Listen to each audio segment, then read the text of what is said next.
should social media platforms, okay, the owners or the CEOs or the handlers of social media platforms, okay, meddle in the political affairs of other countries, So we know that the BLM, they made an emoji for them. They made a BLM emoji. When you type hashtag BLM, you see that emoji, that hand emoji, whatever. When you do right now, he has done the SARS too. There's a hand with Nigerian flag inside. He has done it too. So I wanted to ask you that question. Should they? Because do you know the reason I'm asking that question is this, because I want to know why I'm asking. The reason I'm asking is... let me know how you feel, because I also don't have an opinion about it. I want to know your opinion. Okay, then what I'm saying is this, because... So maybe if I'm for Twitter, if Twitter is mine, and I see someone whose ideas I like, and then I start promoting that person, making an emoji for that person, making sure that in the algorithm, that person comes first. Okay. You know that they can actually push some trends down. And yes. So I'm saying... that is it good that they have to meddle in these issues?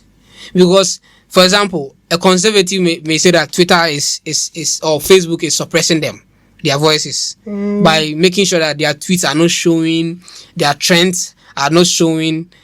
But when it comes to liberals or the Democrats or progressive people, when they tweet something, Jack will make sure, Twitter will make sure, Facebook will make sure that people see those things. Do you think it's good or not? What do you think? Well, I think that they shouldn't meddle. You've made it as a public space for everybody to... If the thing is not hurting somebody physically, like if it's not abusive, even now we know that Twitter people abuse people all the time, they don't do anything about it. But if it's not abusive to the extent that it may cause physical harm to somebody or emotional harm to anybody, anything like that, okay, I think they shouldn't meddle. So was your premise based on Jack tweeting NSAS about NSAS, or is before? It's before. It started from the BLM protest. But those things are things that are hurting people, as in NSAS and BLM. People are losing their lives. Yes, I agree. I agree with that.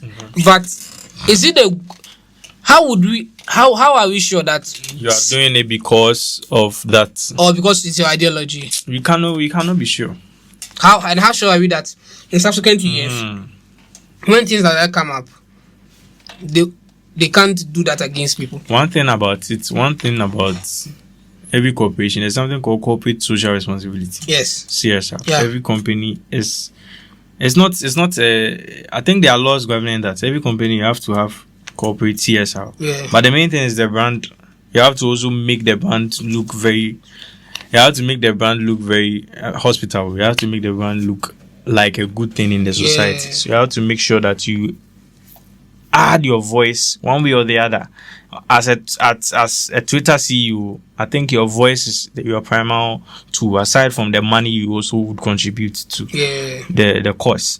So I think him doing that is also an expression of, yo, Twitter, we are for our people, we are for good things. We are for human rights, activism and all that. You understand? So you can't be naive enough to undermine that part of the argument. At the same time, to challenge the CEO of Twitter, his voice goes farther than almost everyone in Twitter. You understand? So can we trust their moral judgment to support